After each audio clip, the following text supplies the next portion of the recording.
Halo teman-teman, apa kabar semuanya? Jumpa lagi di channel Tugas dengan Najwa.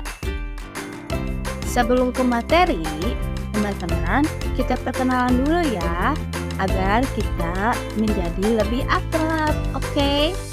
Perkenalkan, nama saya Najwa Septiani Amanda Putri, NIM saya 2406002. Saya akan mengerjakan tugas UAS Strategi Belajar Mengejar SD. Dosennya Bapak Jajang Bayu Kelana MPD. Oke, mari kita saksikan teman-teman. Saya mengambil tema yaitu mengenal agama di Indonesia. Subtemanya yaitu mengenal agama yang terdapat di lingkungan kita. Dan cara pembelajarannya yaitu mengenal agama Indonesia. Yang pertama ada tujuan pembelajaran, yaitu yang pertama adanya siswa mengenal agama-agama yang diakui di Indonesia, yaitu ada Islam, Kristen, Protestan, Katolik, Hindu, Buddha, dan Konghucu. Yang kedua, siswa memahami simbol-simbol tempat ibadah dan perayaan agama masing-masing. Yang ketiga, siswa menunjukkan sikap toleransi dan saling menghormati antar umat beragama.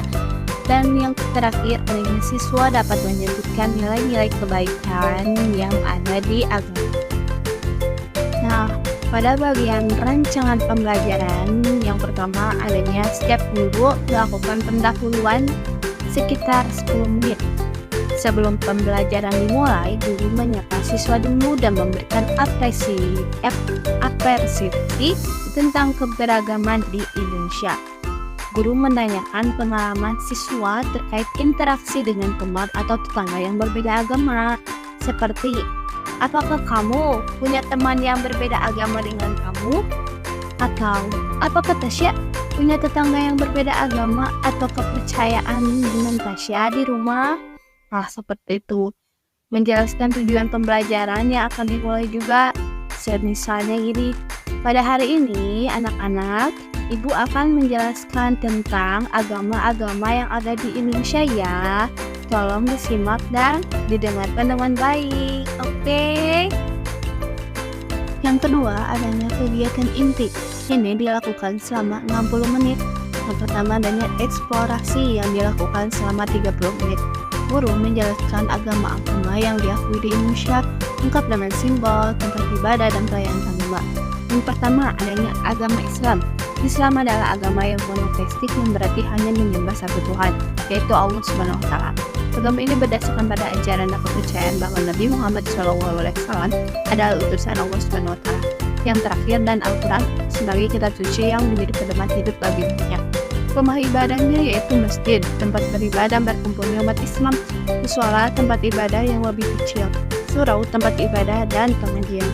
Kitab sucinya yaitu Al-Quran, simbolnya bulan sabit dan bintang yaitu sebagai simbol keislaman. Yang kedua, kaligrafi Al-Quran yaitu seni tulisan Al-Quran. Yang ketiga, masjid dengan dan menara. Yang keempat, simbol tauhid, kalimat la ilaha illallah. Perayaan agamanya yaitu ada Idul Fitri yaitu hari raya puasa, yang kedua Idul Adha yaitu hari raya kurban, yang ketiga Maulid Nabi Muhammad SAW yaitu hari kelahiran Nabi Muhammad, yang keempat Isra Miraj yaitu peristiwa Nabi Muhammad naik ke langit, yang kelima Lailatul Al-Mi'raj yaitu malam peristiwa Isra Miraj, yang keenam Lailatul Al-Baruah yaitu malam pembebasan dari dosa, yang ketujuh hari Asyura yaitu peringatan peristiwa Karbala. Sedangkan ada hari besar lainnya yaitu hari Jumat, yaitu hari ibadah dan berkumpulnya umat Islam. Yang kedua, agama Kristen Protestan, yaitu salah satu cabang agama Kristen yang muncul dari reformasi Protestan pada abad ke-16 di Eropa. Anak-anak rumah ibadahnya adalah gereja, kerk dalam bahasa Belanda, kerk dalam bahasa Inggris. Ada juga simbolnya anak-anak salib yaitu simbol kepercayaan dan pengorbanan Yesus Kristus. Dua, Alkitab simbol ujaran agama. Upacara keagamannya yaitu yang pertama adanya ibadah minggu yaitu perayaan kepercayaan dan penyembahan. Kedua, baptisan yaitu simbol pembersih dosa dan kelahiran baru. Yang ketiga, komuni yaitu perayaan perjamuan terakhir. Yang keempat adanya pernikahan yaitu perkawinan sakral. Yang kelima, penguburan yaitu perayaan kehidupan abadi. Yang keenam, Natal yaitu perayaan kelahiran Yesus Kristus. Kristus. Yang ketujuh Paskah yaitu perayaan kebangkitan Yesus Kristus. Yang kedelapan yaitu Pentakosta yaitu perayaan turunnya Roh Kudus. Nah, yang ketiga adanya agama Katolik yaitu salah satu cabang agama Kristen yang dipimpin oleh Paus dan Gereja Katolik Roma. Tempat ibadahnya yaitu gereja, simbolnya yaitu yang pertama salib. Perayaan hari besarnya ada Natal, Paskah, Pentakosta, Hari Raya Bunda Maria, Hari Raya Yesus Kristus Raja Semesta Alam, ada Hari Raya Santo Petrus dan Paulus, dan yang terakhir Hari Raya Semua Orang Kudus. Nah, yang keempat ada agama Hindu, yaitu agama tertua di dunia yang berasal dari India. Kitab sucinya yaitu adalah kitab suci tertua. Perayaan hari besarnya yaitu yang pertama ya Diwali yaitu perayaan cahaya, yang kedua Holi yaitu perayaan warna, yang ketiga Nyepi yaitu perayaan tahun baru, yang keempat Galunggung perayaan kemenangan Dharma, yang kelima Uluninggan yaitu perayaan kebiasaan. Tempat ibadahnya yaitu pura atau kuil.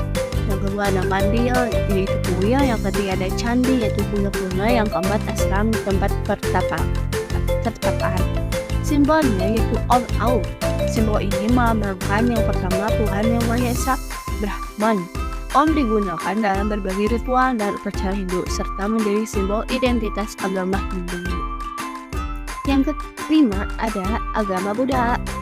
Agama dan filsafat yang berakar pada ajaran Siddhartha Gautama Buddha yang hidup di India sekitar abad ke-6 sebelum Masehi. Tempat ibadah Buddha yaitu namanya Vihara. Kitab sucinya yaitu Mahayana Sutra. Simbolnya yaitu Dharma Cakra atau roda kebenaran. Perayaan hari besarnya yaitu Pesak atau hari kelahiran Buddha. Yang kedua Uposatha yaitu hari puasa. Yang ketiga Magha Puja yaitu hari persekutuan. Yang keempat Asana Puja yaitu hari Buddha pertama kali berkhotbah. Yang keenam agama Konghucu yaitu agama dan filsafat yang berangkat pada ajaran Konghucu atau Confucius, seorang filsuf Cina yang hidup pada abad ke-6 sebelum Masehi. Tempat ibadahnya yaitu kuil Konghucu, tempat ibadah dan belajar. Kitab sucinya yaitu yang adanya namanya Hunyu, kata-kata Konghucu. Simbolnya yaitu naga yaitu kekuatan dan kebijaksanaan. Perayaan hari besarnya yaitu Hari Raya Imlek. Nah, ada pun loh anak-anak kebaikan yang dianut oleh agama-agama kita di Indonesia ini, yaitu yang pertama agama Islam. Agama Islam memiliki kitab suci Al-Quran. Agama Kristen Protestan yaitu agama Kristen Protestan memiliki kitab suci Alkitab. Itu agama Katolik mengajarkan bahwa seorang adalah saudara karena berasal dari Allah yang hidup yang sama. Agama Hindu yaitu memiliki kitab suci Veda. Agama Buddha itu memiliki kitab suci Tripitaka, dan agama Konghucu memiliki kitab suci Sisuji. Nah, kegiatan elaborasi dilakukan selama 20 menit. Siswa melakukan aktivitas kelompok seperti anak-anak, ayo kita membuat kelompok tentang simbol dan tempat ibadah agama di Indonesia ya, seperti itu. Nah, ada juga dengan kegiatan siswa bermain peran untuk menunjukkan toleransi seperti mengucapkan selamat pada teman yang merayakan hari besar yang tertentu. Misalnya teman kita ada yang merayakan hari Natal. Nah, kita sebagai muslim ucapkan selamat hari Natal kepada teman kita yang beragama Kristen atau Katolik. Nah, kegiatan konfirmasi itu dilakukan selama 10 menit. Guru dan siswa berdiskusi tentang hal baru yang dipelajari tentang materi yang barusan kita pelajari. Nah, kegiatan selanjutnya guru memberikan kesempatan kepada siswa untuk bertanya. Apakah yang mau ditanyakan sebelum kita mengakhiri kegiatan pembelajaran hari ini? Seperti itu. Pada metode pengajaran yaitu bisa menggunakan metode ceramah, yaitu penjelasan tentang agama, simbol, dan upacara keagamaan dilakukan oleh sang guru. Ada dalam metode diskusi yaitu interaktif antara guru dan siswa untuk berbagi pengalamannya tentang agama. Nah, yang ketiga metode bermain peran. Nah, bisa menggunakan drama, taktik toleransi melalui simulasi. Yang keempat, adanya metode aktivitas kelompok, yaitu membuat kolase atau kerajinan sederhana. Nah, pada bagian media pengajaran, pada ini ada yang pertama gambar simbol agama, tempat ibadah, dan perayaan. Yang kedua, video pendek tentang keberagaman agama di Indonesia. Yang ketiga, dengan menggunakan media lem gunting atau alat gambar untuk aktivitas kelompok. Yang keempat, atau penggunaan media PowerPoint atau papan tulis sebagai alat bantu visual. Saya juga membuat media pelajaran tentang agama-agama di Indonesia ini. Berikut cuplikan videonya.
Nah, pada pembagian rancangan penilaian atau penilaian, yang pertama adanya penilaian secara kognitif, yaitu seperti pertanyaan lisan dan simbol tempat ibadah.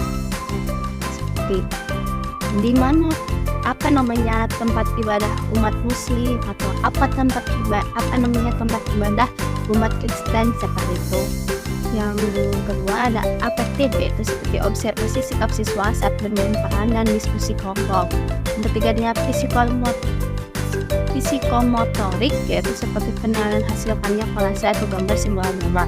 Ya, setelah anak-anak membuat kolase atau gambar simbol agama, kita berikan penilaian apresiasi untuk anak tersebut.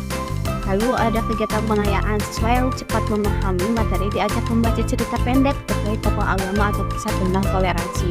Seperti itu memberikan tantangan tambahan seperti membuat presentasi sederhana tentang satu agama saja. Seperti anak-anak, kita membuat presentasi ya tentang agama Islam atau dari kelompok agama.